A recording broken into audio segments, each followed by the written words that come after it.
mes chers élèves, ravi de vous retrouver. Aujourd'hui, on va faire le cours de classification des animaux. Tasnif al-Hayawanat.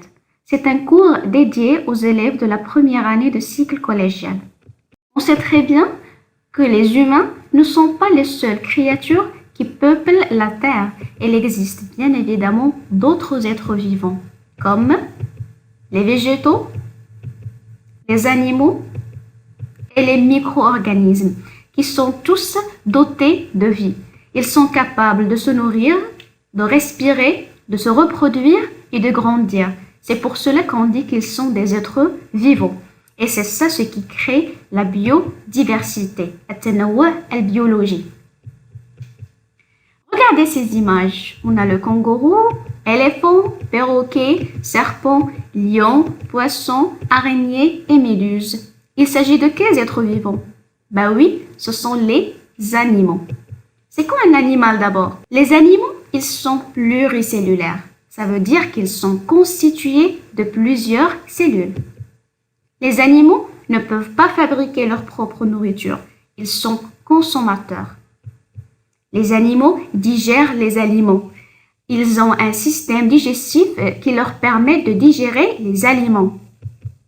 Les animaux, ils se déplacent. Ils ont des organes qui leur permettent de se déplacer. On va commencer par ce groupe d'animaux. Qu'est-ce qu'on a? Le tigre, un lézard, une grenouille, un poisson et une poule.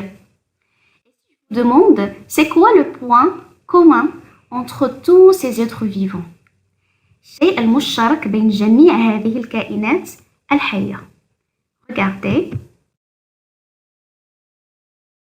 Alors, vous allez me dire que ils sont tous constitués d'un squelette interne. Le squelette, c'est un ensemble d'os. Donc, il y a aussi la colonne vertébrale, présence du squelette, هيكل عظمي, et de colonne vertébrale, عمود فقري. Vous voyez? Alors, on va les appeler comment? Ce sont des animaux vertébrés. Des animaux vertébrés. حيوانات فقرية. علاش؟ لأنها تحتوي على عمود فقري. Regardons maintenant le deuxième groupe. Il s'agit de papillons, escargots, vers de terre, crabes et méduses. Est-ce qu'ils ressemblent au premier groupe qu'on a déjà vu? Ça veut dire, est-ce qu'ils ont un squelette et une colonne vertébrale? Eh bien non, non. Ils n'ont pas de squelette ni de colonne vertébrale. Ils sont donc invertébrés. حيوانات لا فقارية. Alors, on peut classer les animaux en deux grands groupes, vertébrés et invertébrés. On va commencer par les animaux vertébrés. On va toujours rester sur le même groupe d'animaux. Maintenant, on sait très bien qu'ils sont tous constitués de colonnes vertébrales. C'est ça le point commun. Mais maintenant, je cherche la différence. C'est quoi la différence entre ces animaux? On va bien sûr décrire l'apparence extérieure. On va commencer par le tigre. Alors, quelles sont les caractéristiques de tigre? Il a du poil, il marche sur quatre pattes, la femelle, elle allaite les enfants. Allaiter, ça veut dire l'irda', يعني أنها ترضع صغارها. Passons maintenant à la poule. La poule, elle a des ailes, أجنحة, un bec, منقار, des plumes riches et il pond des œufs. يعني أنها بيوضة. بيوضة en français c'est ovipare. Ovipare. Poisson, il a des nageoires. يعني الزعانف التي تمكنه من الحركة. Des écailles, قشور. Et il est aquatique. Ça veut dire qu'il vit dans le milieu aquatique. Le lézard. Le lézard, il est recouvert des écailles et il pond des œufs. Donc, il est lui aussi ovipare, bayode. La grenouille, c'est un animal qui est aquatique et terrestre à la fois. Et pas d'écailles ni de poils sur la peau. Donc, on dit que la peau, elle est nue. Alors, rassemblons maintenant ce qu'on a étudié. Le tigre. Alors, la présence du poil qui recouvre le corps, allaitement des petits et il marche sur quatre pattes. Est-ce qu'il y a des animaux qui ressemblent au tigre? Ça veut dire qu'ils ont les mêmes caractéristiques que le tigre. Eh bien oui, on a par exemple la vache, le chien et l'ours. Ils ont tous du poil, ils allaitent leurs petits et ils marchent sur quatre pattes. Alors tous ces animaux-là appartiennent au même groupe qu'on appelle les mammifères. Les mammifères. ثدييات. إذا هذه المجموعة الأولى تسمى ثدييات. Concernant le lézard, on a dit que le lézard, son corps est recouvert d'écailles ou une carapace. Le corps, il est souvent allongé. Allongé يعني ممدد. Et il pond des œufs. يعني أنها بيوضة. Est-ce qu'il y a des animaux qui ressemblent au lézard? Bah oui, on a le crocodile, le serpent et la tortue. La tortue ici, elle a une carapace. Alors, ils appartiennent au même groupe qu'on appelle les reptiles zawahif. Les reptiles zawahif. Poisson. Alors, quelles sont les caractéristiques du poisson? Présence des nageoires, za'anif, corps recouvert d'écailles, et il est aquatique et pond des œufs. Il y a le saumon, le requin, le thon. Ce sont tous des animaux qui ressemblent aux poissons. Ils appartiennent à la famille des poissons, asmak. Poissons, asmak. Il est caractérisé par la présence des plumes, présence des ailes et de bec, et la présence des œufs, ça veut dire qu'elle pond des œufs. Est-ce qu'il y a des animaux qui ressemblent à la poule? Oui, on a le paon, taos, l'autruche, naama, et l'aigle. Ils appartiennent tous à la famille des oiseaux. Les oiseaux, al-toyor. Juste une petite information, il y a bien évidemment des oiseaux qui volent et d'autres qui ne volent pas. Ensuite, on a la grenouille. La grenouille, elle est caractérisée par une vie aquatique et terrestre, pas de fourrure ou du poil, donc la peau elle est nue, et aussi elle pond des œufs, elle est ovipare. Est-ce qu'il y a des animaux qui ressemblent à la grenouille? Bah oui, on a le triton, le salamandre et le crapaud. Ils appartiennent tous à la famille des amphibiens, birmaïyat. Amphibiens, birmaïyat. Vertébrés, c'est une classe des animaux qui possèdent une colonne vertébrale. On distingue les mammifères, les reptiles, les oiseaux, les poissons et les amphibiens. Maintenant, on va voir les animaux invertébrés. الحيوانات اللا فقارية. Regardons ce groupe d'animaux. Alors, on a quoi? C'est le ver de terre, les moules, la fourmi, myriapode, escargot, oursin, crabe et araignée. Ce que je vous demande, c'est de classer ces animaux en deux groupes. Alors, vous allez faire deux groupes d'animaux qui ont une ressemblance entre eux. Ça veut dire qu'ils ont un point commun. Alors, on va obtenir ça. Regardez, dites-moi, c'est quoi le point commun entre ces animaux-là, commun entre les animaux de deuxième groupe? Ben oui, le premier groupe ne possède pas des pattes. لا تتوفر على أرجل. Alors que le deuxième groupe possède des pattes. Vous voyez, ils ont tous des pattes qui leur permettent de se déplacer. On va commencer par les invertébrés qui possèdent des pattes. Alors, on a la fourmi. Maintenant, on va compter le nombre de pattes de chaque animal. On va commencer par la fourmi. La fourmi, elle a combien de pattes?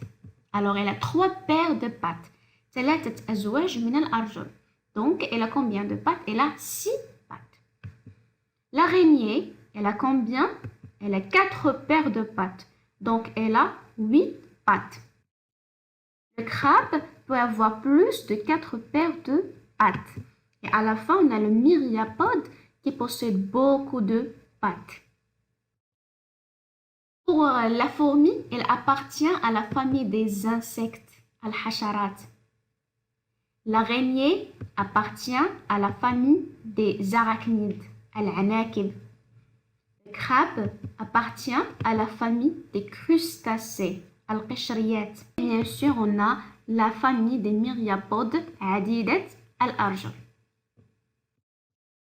Maintenant, si je vous demande de faire la classification des animaux en deux groupes, vous allez chercher encore un point commun entre ces animaux. Alors, classez-les en deux groupes. Oui. Et c'est quoi la différence entre le premier groupe et le deuxième groupe? Ce groupe-là ne possède pas de coquille. L'autre groupe, il a bien sûr une coquille. Vous voyez, ça c'est la coquille d'escargot et la coquille de moule. Alors, pour l'escargot, elle est comment la coquille? Elle est enroulée en spinale. Ok? Il appartient à la famille des gastéropodes. Gastéropodes. Maïdiyat al-arjul. Maïdiyat al-arjul. Ensuite, on a les moules. Les moules, elle est comment la coquille? La coquille, elle est faite en deux parties. On dit qu'ils sont des bivalves. ذات الصدفتين. يعني القوقعة ديما محلولة على جوج. Ensuite, le calamar. Le calamar, elle a une coquille qui n'est pas enroulée. Et elle appartient à la famille des céphalopodes. Ra'siyat al-arjul. Ra'siyat al-arjul. Tous ces êtres vivants appartiennent à la famille des mollusques. Les mollusques. الرخويات. أن الجسم ديالهم رخو جدا. Pour le deuxième groupe, qu'est-ce qu'on a? Le ver de terre. Est-ce que vous pouvez décrire le corps de ver de terre? Alors, il a un corps mou et constitué d'anneaux. Anneaux, ça veut dire حلقة. يعني أن الجسم ديالك يتكون من العديد من الحلقات. On dit qu'il appartient à la famille des annélides. Les annélides, الديدان أو الحلقيات. يعني أن الجسم ديالو يتوفر على العديد من الحلقات. Pour le deuxième être vivant, on a quoi? On a l'oursin. Alors l'oursin, il a un corps qui est couvert de piquants. Piquants, يعني الأشواك. الجسم ديالو محاط بالعديد من الأشواك. Appartient à la famille des échinodermes. Les échinodermes. شوكيات الجلد. شوكيات الجلد. Voilà. Donc ça, c'est le tableau qui représente toutes les classes et les espèces des invertébrés qui ne possèdent pas des pattes. Quelques exceptions. Alors, si je vous montre cette photo, il s'agit de quel animal? Bien sûr, il s'agit de la baleine. Je vais vous demander de la classer. Premièrement, elle est vertébrée ou invertébrée? Bien sûr, elle est vertébrée parce qu'elle possède une colonne vertébrale. Maintenant, c'est quelle classe des vertébrés? On a vu qu'il y a 5 classes. Vous allez me dire, d'après l'apparence, c'est un poisson parce qu'il a des nageoires et il vit dans l'eau. Ben non, la baleine appartient à la famille des mammifères. Elle ne pond pas des œufs comme les poissons. La deuxième photo, qu'est-ce qu'on a? Bien sûr, on a le chauve-souris. Faire ensemble la classification. Un animal vertébré ou invertébré? Bien sûr, c'est un animal vertébré. Elle appartient à quelle famille? D'après l'apparence, elle a des ailes, il vole, donc c'est un oiseau. C'est ça? Ben non, il n'est pas un oiseau. Le chauve-souris, c'est un mammifère. Alors vous voyez, il a 4 pattes, il n'a pas de bec, ni de plumes. Ensuite, en plus, il ne pond pas des œufs. Ça veut dire il n'est pas ovipare. Il allaite ses petits. يعني أن الخفاش هو حيوان ولود وليس بيض. Dernier exemple, le dauphin. Alors ce joli dauphin, est vertébré ou invertébré? Bien sûr, il est vertébré. Il appartient à quelle famille? Vous allez me dire le poisson, c'est ça? Ben non, c'est pas un poisson. Il appartient à la famille des mammifères. Alors le dauphin, c'est un mammifère. Lui aussi, il donne des petits. Il est vivipare. Vivipare, يعني حيوان ولود وليس بيض. Voilà, ce sont des remarques. Alors on estime qu'il y aurait actuellement plus de 10 millions d'espèces animales vivant sur la Terre. Seuls un peu plus de 10% de ces espèces sont connues et répertoriées. L'impact des hommes sur la planète est directement responsable de la disparition de milliers d'espèces chaque année. Bien sûr الإنسان هو المسؤول الأول عن اختفاء العديد من الأصناف الحيوانية. Et c'est ça le vocabulaire dont vous aurez besoin. C'est quoi la classification? C'est une action de ranger par classe ou catégorie des choses qui présentent des critères en commun. Le critère de classification, c'est un caractère partagé par un ensemble d'êtres vivants permettant de les classer dans un même groupe. d'un critère de classification هو معيار التصنيف يعني هو المعيار اللي اعتمدنا عليه باش نصنفوا الحيوانات يعني le point commun entre les animaux. espèce يعني صنف هو مجموعة من الأفراد التي لديها خاصيات مشتركة. J'espère que vous avez compris. Alors bon courage à tous et à la prochaine, Inch'Allah.